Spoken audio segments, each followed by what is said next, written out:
하면 지난주에 핵심은 뭐냐? 성령 시대가 열렸다는 거예요. 그런데 우리가 성령 시대, 성령님의 인도하심 그런 말은 많이 들었잖아요. 근데 성령 시대가 도대체 무엇을 의미하는지에 대해서 우리가 깊게 생각해 보셨습니까?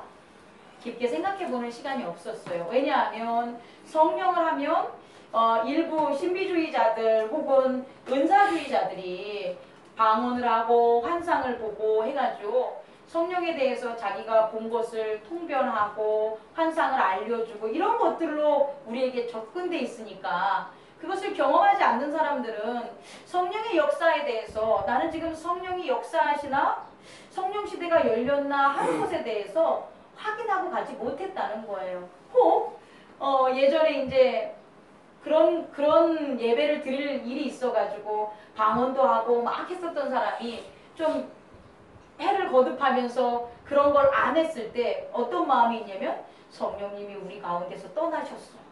그리고 왠지 모를 죄책감에 나는 나에게 성령님이 능력으로 역사해주지 않으셔. 이런 것을 자연적으로 그렇게 하는 사람들도 많았다는 거죠.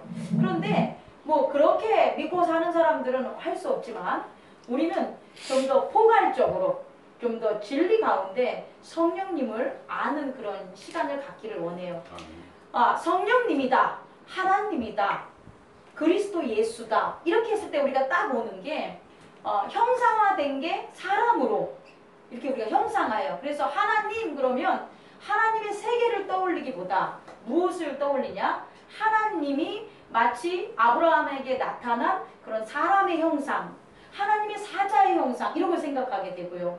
마찬가지로 그리스도 예수 하면 그리스도 예수의 세계를 생각하지 않고 어떤 세계를 하냐? 그리스도 예수 이렇게 십자가에 못 박힌 예수님의 모습 혹은 제자들과 함께한 예수님의 모습을 떠올리는 거죠.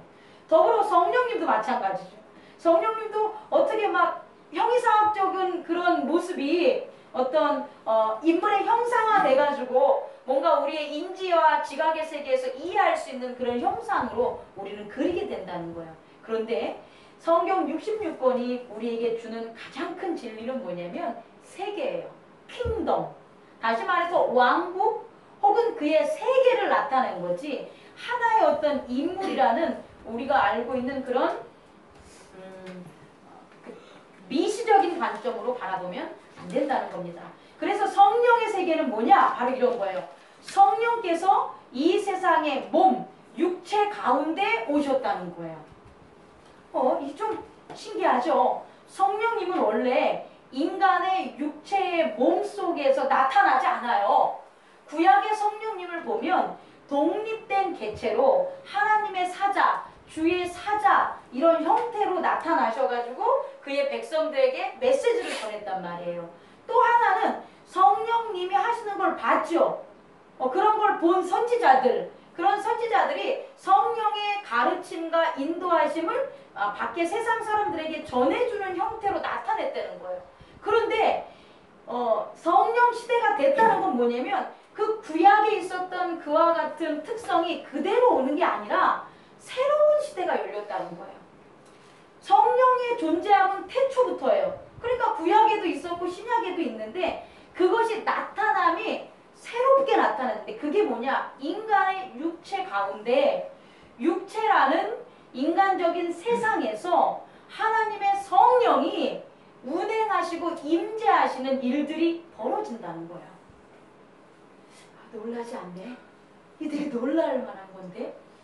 아니 그럼 왜 예전에는 성령님께서 하나님께서 인간들의 육체 속에 인간들의 세상 속에 그러니까 함께 지각적인 세상에서 함께하지 않으셨다는 거예요. 왜 안 오셨을까요?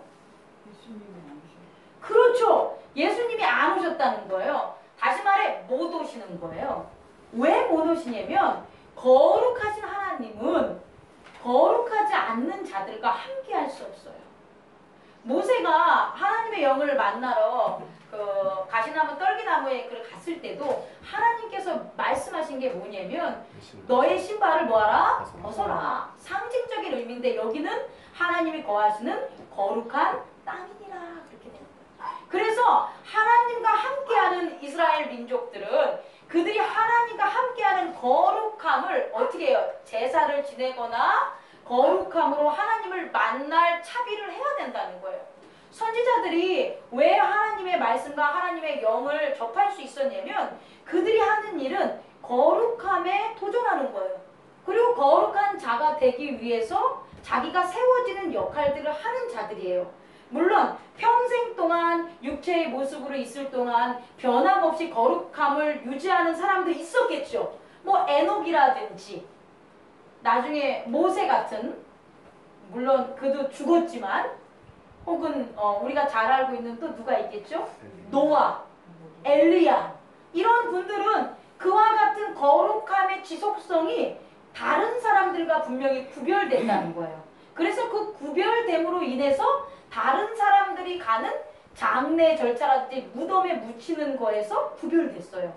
이해하셨습니까? 그러니까 요는 뭐냐? 하나님과 만나는 것, 하나님의 영이신 성령님과 만나려면 거룩성이 전제가 돼야 되는데 그 거룩성이 제대로 이루어진다, 이루어지지 않았다, 안 이루어졌다는 거예요. 그래서 구약의 마지막 부분이 되면 하나님이 거의 암흑기라고 포기 상태에 이르러 거의 나타나시지 않으신다는 거예요. 누구에게? 이스라엘 백성에게. 그 이유는 뭐 이스라엘 백성은 그렇게 성경 기록자들이 이렇게 기록을 했어요. 하나님이 포기하셨어. 이런 의미로 기록을 했는데 실질적으로 하나님께서 포기하신 게 아니라 하나님을 만날 수 있는 거룩한 방법에 대한 상실, 그 거룩함에 대한 상실로 인해서 제사장들이 어떻게 해요? 퇴폐하게 되고 왕들이 어떻게 돼요? 범죄하게 되고 하나님의 말씀을 세워야 될 선지자들이 세상의 선지자들이 돼버린 거죠. 그러다 보니까 하나님의 거룩한 영의 메시지를, 그의 세계를 전할 수 있는 방법이 이렇게 된 거예요. 그런데 여전히 그럼에도 불구하고 하나님께서는 늘 그의 백성을 구원할 방법을 찾고 계셨다는 거예요. 그게 바로 뭐냐? 그리스도 예수, 즉 메시아에 대한 예언이었고 그 예언이 이제 성취가 됐다는 거예요. 그래서 그 예언의 성취는 뭐냐면 죄가 있는 자들 가운데에서 어떤 일이 벌어지냐? 하나님을 만날 수 있는 기회가 열렸다는 거예요. 대단하지 않아요? 가난한 자가 부유함을 얻을 수 있다는 거예요. 세상의 법으로 인하면 가난한 사람은 가난하기 때문에 부유할 수 없어요. 그런데 가난한 자가 부유할 수 있는 길이 열린 거예요. 병자가 의사가 고쳐줘야지만 병이 낫는데 의사가 고쳐주지 않아도 하나님의 영의 치유를 얻을 수 있는 방법이 어떻게 된 거다? 나타났다는 거예요. 대단한 거죠. 말씀이 특정 사람들에 의해서 전달되는 게 아니라 특정 사람들이 아니더라도 오늘 이 순간 혹시라도 처음 온 사람이 처음 하나님의 말씀을 들어도 그가 하나님의 영으로 깨달을 수 있는 진리의 길이 어떻게 된 거다? 열렸다는 거예요. 이 대단한 일이 벌어진 거예요. 바로 성령 시대라는 것은. 성령의 제너레이션은 이와 같이 누구에게나 하나님을 만날 수 있는 기회가 열렸고 또 그와 같은 일이 일어날 수 있다라는 거예요. 놀랍지 않습니까? 그것을 하신 분이 바로 누구냐? 그리스도 예수라는 거예요. 그래서 말씀에서 하나하나 찾아보면 21절을 보면 아들을 낳으러니 이름을 예수라 하라. 아들을 낳았다는 거죠. 그 아들은 누구의 몸이냐? 사람의 몸이라는 거예요. 동정녀가 낳았지만 그 아들이라는 의미가 우리와 똑같은 누구다? 사람이라는 거예요. 육체라는 거예요. 그러니까 육체 가운데 이제 하나님을 나타낼 수 있는 그런 일들이 벌어진 거예요. 육체 가운데 하나님의 나타나는 일들이 예전에는 있었다 없었다? 없었다는 거예요. 그래서 누구? 선지자나 제사장이나 왕이 거짓되면 거짓된 것을 받아들일 수밖에 없었다는 거예요. 그런데 이제는 육체 가운데 하나님의 영이 임재하시니까 이제는 내가 그 그리스도 예수의 이름을 믿는다면 제사장이나 선지자들이나 왕이나 목사님이나 중보자의 역할이 없어도 하나님께서 그의 뜻을 어떻게 하겠다? 하겠다는 거예요. 이제 중보는 누구를 통해서? 그리스도 예수를 통해서 하시겠다는 거예요. 이해하셨습니까? 네. 되게 재밌는 거예요. 육신의 몸으로 오셨다는 것 자체가 우리에게 육신의 몸으로도 하나님 나라를 전할 수 있다라는 그와 같은 가능성을 주신 거라는 거예요. 그런데 뒤를 보니까 그가 왜 육신의 아들을 이렇게 낳게 해서 보냈냐 봤더니 그가 자기 백성을 그들의 죄에서 구원할 자입니다. 누구의 죄? 다른 자들의 죄가 아니라 누구의 죄? 자기의 죄. 나의 죄. 나의 죄 때문에 하나님이 가리워지는 거예요. 죄라는 것은 하나님을 가리워지는 게 죄가 되는 거예요. 자, 순서에 여기는 그렇게 안 했지만 제가 하나 더 설명을 할게요. 저 요새 동영상 하잖아요. 동영상 좀 많이 봐주세요. 죄와 잘못과 허물이 있어요. 구별을 할 줄 알아야 돼요. 근데 우리는 죄와 잘못과 허물을 동일시했어요. 그동안. 잘못하고 허물이 있으면 죄를 짓는다. 맞아요. 그러니까 잘못과 허물이 있으면 죄를 지을 수 있고 그 죄가 하나님에게 나아가는 것을 막아요. 그런데 엄밀하게 구별을 하자면 잘못과 허물은 교정될 수 있어요. 교정될 수 있다는 건 뭐냐면 고쳐질 수 있어요. 누구의 노력으로? 나의 노력으로. 예를 들어서 나는 아침에 늦게 일어난단 말이에요. 늦게 일어남으로 말미암아 부모님한테 안 좋은 소리 듣고 싸우고 늦게 일어남으로 말미암아 교회에 늦고 그러면 그런 어떤 부모님과의 관계 내 인생에서 행복을 잃게 하는 게 하나님을 어떻게 한다? 가린다는 거예요. 내가 막 갈등 있고 분쟁하고 막 싸움해도 하나님, 전 하나님과 늘 함께합니다 라고 하는 사람은 없어요. 우리가 갈등하고 싸우고 슬프고 좌절할 때는 오히려 하나님을 찾을 것 같지만 그런 것들로 인해서 하나님이 가리워져요. 그래서 오히려 하나님을 못 찾게 된다는 거예요. 다시 말해 잘못과 허물로 인해서 죄가 생겨져서 하나님을 가려주는 일이 벌어질 수 있지만 엄밀히 늦게 일어나는 것, 그죠? 일찍 자면 돼. 그 다음에 내가 살이 쪄가지고 담요가 있거나 혹은 병이 있어서 하나님 앞에 못 가는 것, 짜증내는 것, 내가 살 빼면 돼. 교정될 수 있다라는 거예요. 내가 술 취함으로 인해서 나의 이성을 잃고 자상한 남편이 되지 못하는 것들, 나 술 끊으면 돼. 그런 것들은 하나님과 함께하지 않아도 내가 노력함으로 할 수 있는 것들이에요. 다시 말해 하나님을 섬기지 않는 이방 사람들도 충분히 그들의 삶에서 그들의 삶을 행복하게 만들 수 있는 방법이라는 거예요. 그렇게 교정될 수 있는 것들을 우리는 잘못과 허물이에요. 그런데 죄는 아니에요. 죄는 우리 스스로 절대 교정될 수 없어요. 우리 스스로의 노력과 우리 스스로의 지식과 우리 스스로의 생각으로 죄에서 벗어날 수 없어요. 그 죄는 뭐냐? 하나님을 가리워지는 총체적인 것들이에요. 다시 말해 우리 스스로 하나님을 찾아갈 수 없어요.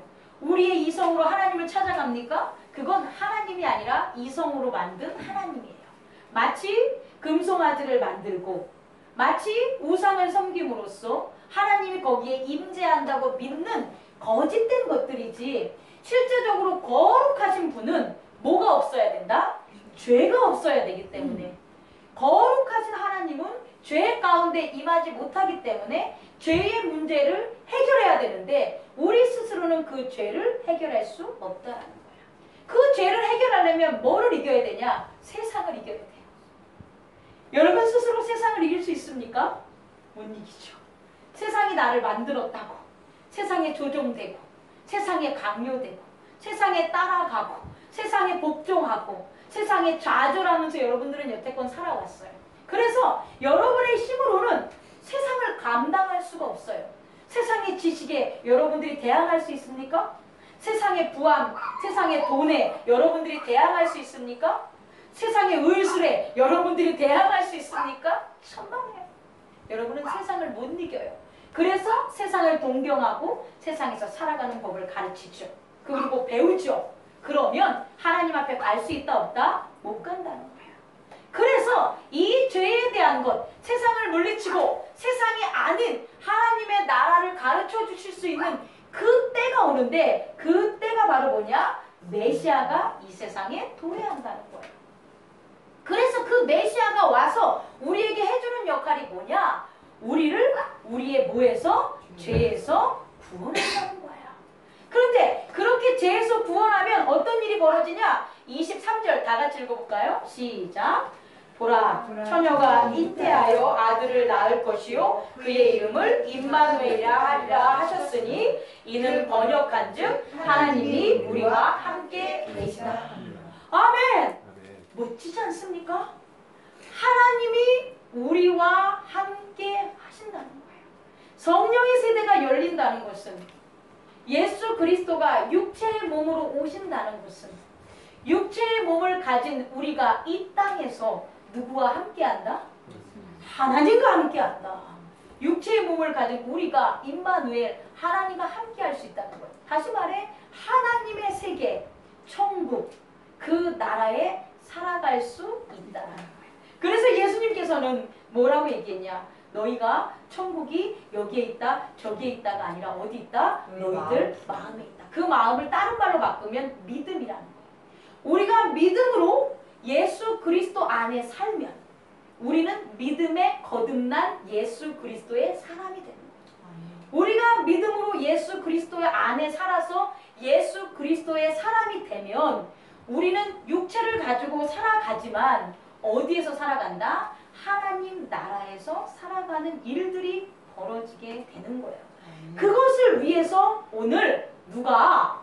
예수 그리스도가 이 땅에 오셨다는 거고 성령의 세계가 열렸다는 거예요. 자, 우리는 그동안에 눈으로 이렇게 봐요. 뭘 봐요? 세상을 눈으로 보고 그 다음에 그것을 뭐로 기억해요? 생각으로 기억해요. 그 다음에 그렇게 만들어진 세상을 마음에 어떻게 해요? 지어요. 자, 보세요. 100평짜리 집에 가봤어요? 안 가봤지. 나 한번 가봤어.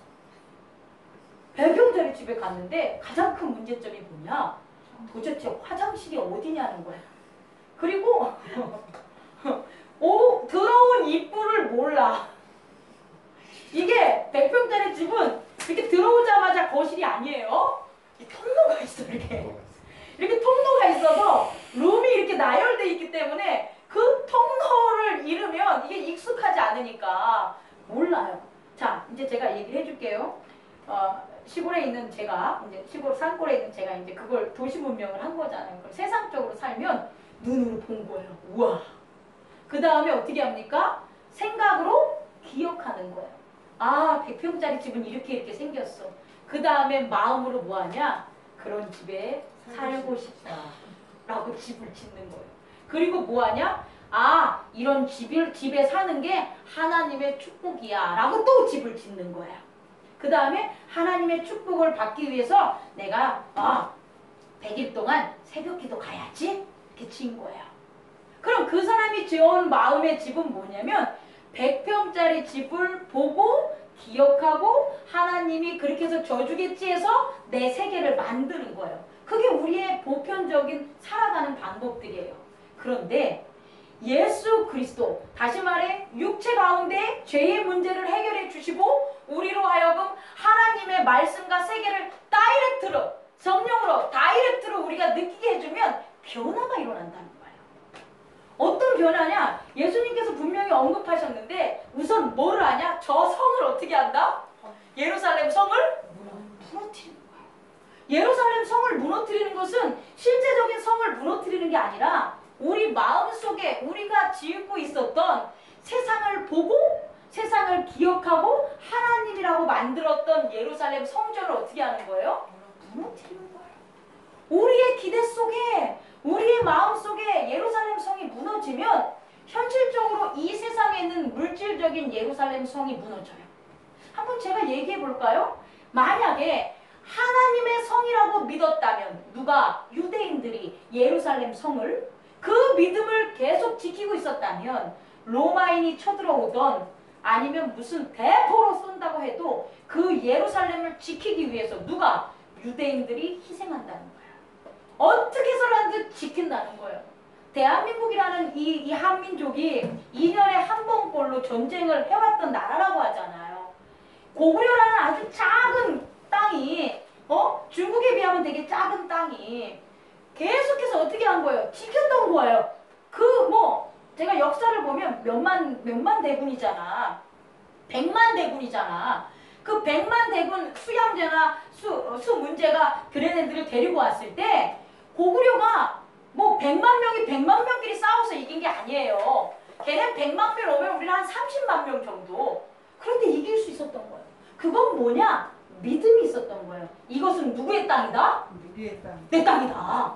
그런데 내 땅이라는 그 믿음이 사라지면 100만 명이 있어도 10만 명을 이길 수 없는 거예요. 예루살렘 성이 그렇다는 거예요. 예루살렘 성이 무너진 것은 예루살렘이 하나님의 성전이라는 것에 대한 믿음이 사라지기 시작된 그 일부터 예루살렘 성은 이미 우리의 믿음 속에서 사라졌고 결국 현실적으로 무너지는 것은 시간 문제였다는 거예요. 그렇게 세상은 돌아간다는 거예요. 이해하셨습니까? 그런데 예수님께서 우리에게 우리가 지었던 예루살렘 성이라는 우리의 마음에 있는 우리의 인생의 성을 무너뜨린 다음엔 성령님이 보여주는 하나님의 세계로 인해서 어떻게 해주냐? 새로운 세상을 바라보게 한다는 거예요. 그 새로운 세상은 나무를 돌이라고 하는 게 아니에요. 나무는 나무예요. 교회는 교회예요. 사람은 사람이에요. 그런 거에 대한 변화는 없어요. 똑같아요. 그런데 그 하나님의 나라에서 경험한 기억들이 이제 여러분들을 갖다 어떻게 해야 되냐? 움직이게 만든다는 거예요. 예를 들어서 난 그 얘기가 이제 잊혀지지 않는데 세상 사람들에게 친구에게 나의 단점을 얘기했더니 뭐라고 한다? 약점이 되더라라는 그 문구 있잖아요. 우리 형수가 그거 달았던 게 생각이 나요. 세상은 내가 이렇게 얘기하면 나의 고민을 얘기하면 하지만 어떻게 해요? 나중에는 약점이 돼서 나를 갖다가 무너뜨리고 상처 입히잖아요. 그건 뭐에 대한 기억이냐면 세상에 대한 기억이에요. 그런데 이 기억이 우리가 그리스도 예수 안에 믿음으로 성령님 안에 우리의 죄가 사라지면 그 기억이 우리 안에 저장되지 않아요. 이해하셨습니까? 내가 밖에 나가서 어떤 사람을 만나고 와. 그래서 그 사람과 어떤 안 좋은 얘기가 분명 있었다고 치자고요. 근데 예전에는 그리스도 예수 안에 살지 않을 땐 그것이 내 기억 속에서 내 세계 속에서 아주 견고하게 점점점 확실하게 섰다면 우리가 그리스도 예수 안에서 거듭이 나면 그 기억이 우리 안에 들어오지 못해요. 그리고 그런 기억, 그런 사고도 일어나지 않아요.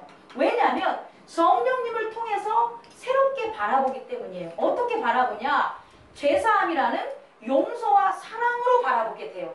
예를 들어서 힘들어 죽겠는데 믿었던 이 사람이 나를 갖다 배신하네?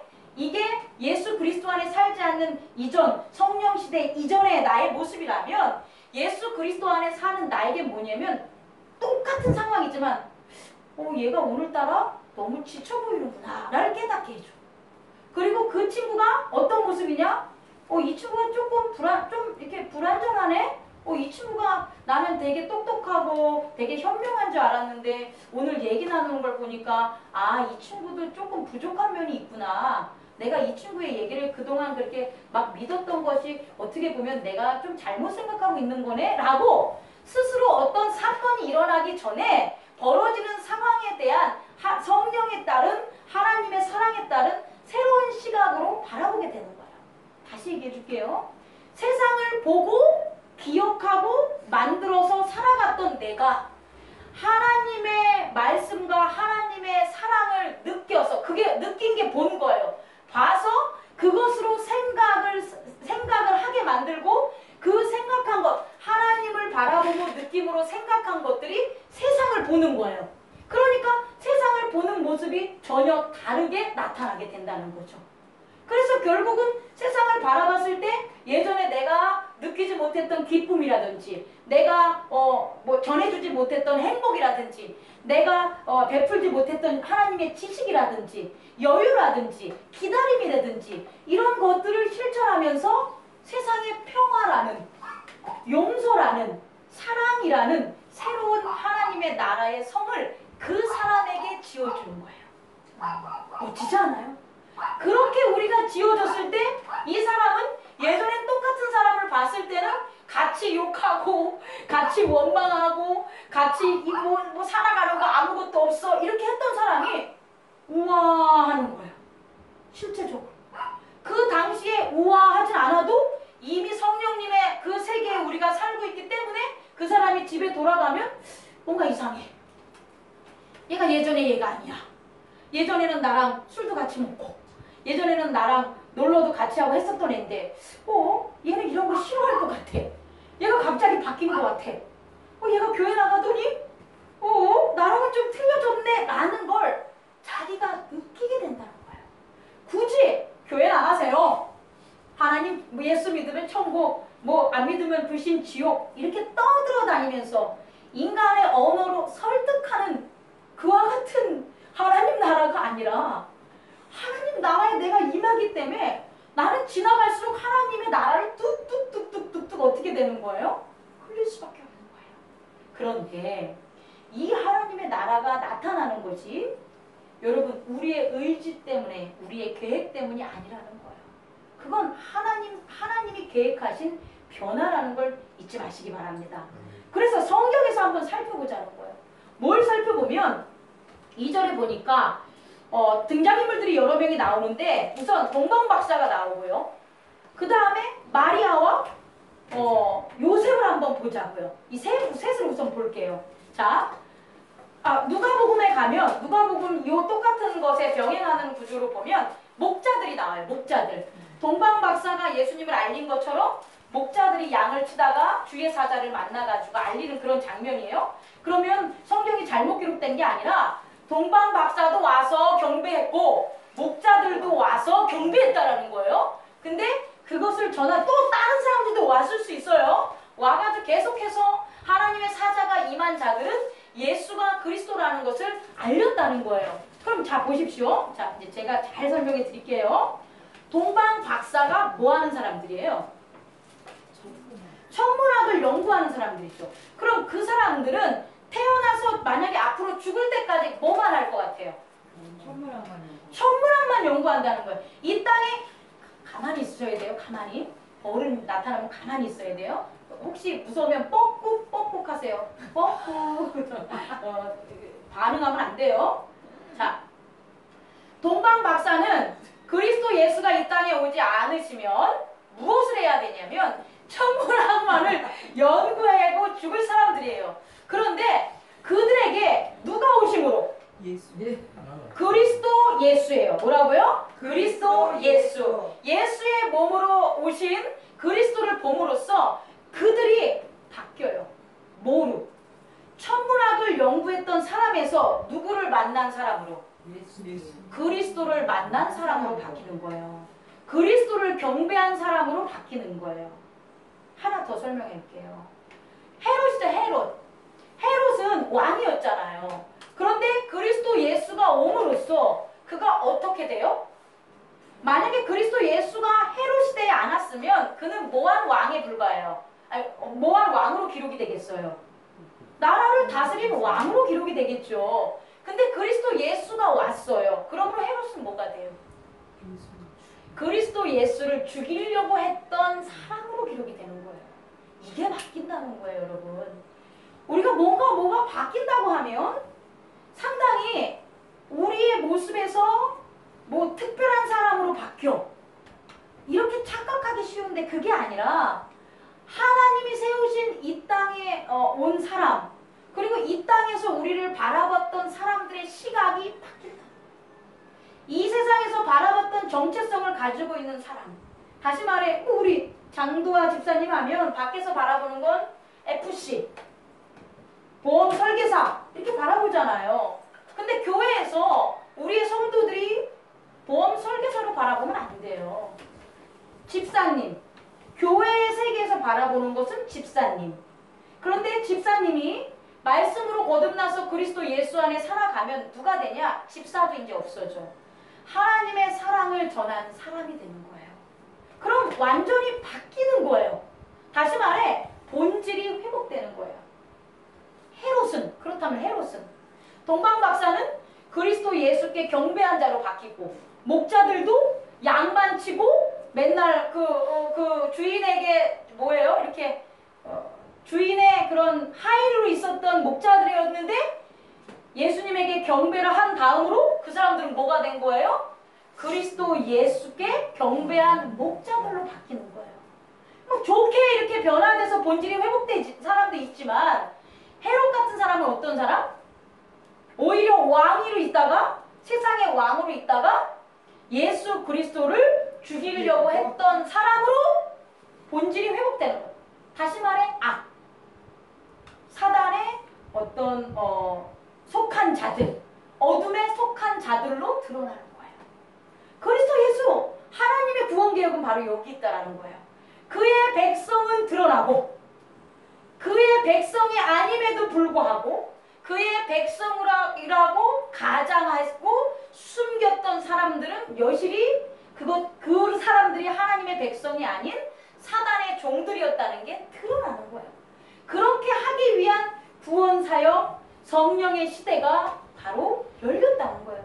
그래서 우리 안에 이 땅을 살아가는 우리들도 그리스도 예수 안에서 하나님의 자녀라는 본질로 그렇게 바뀌어지면서 본질이 드러나는 사람이 있는가 하면 오히려 예수 그리스도를 핍박하고 거짓됨을 전하는 것들이 여실히 드러나는 자들도 있다라는 거예요. 이해하시겠습니까? 그런데 이렇게 일어나는 것들이 우리가 원하거나 꿈꿨던 우리의 사고방식대로 이루어지진 않아요.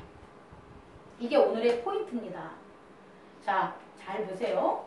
많은 사람들이 착각하는 것 중에 하나가 교회를 다니면 예수 그리스도와 함께하면 부자가 된대. 이런 생각을 해요. 혹은 나의 자녀의 문제가 해결된대. 이런 생각을 해요. 아주 건강해질 것 같다는 생각도 하고 병에서 다 나을 것 같다는 생각도 해요.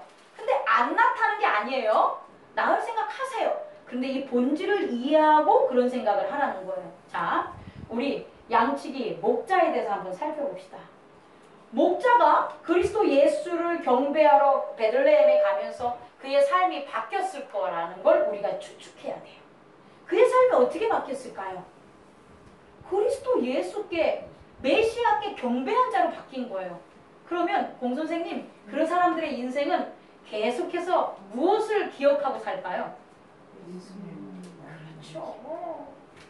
하나님, 살아계신 하나님과 함께하는 삶을 산다는 거예요. 이해하셨습니까? 그리스도 예수의 탄생을 지켜본 사람이 돌아가서 죄를 짓고 돌아가서 자기 멋대로 살고 세상과 동무해서 사는 그런 삶 못 살아요. 그리스도 예수를 경험하시고 그의 하나님의 임마누엘이라는 자기 죄에서 구원된 사람들은 어떻게 하냐면 하나님에 대한 기억이 계속해서 있다.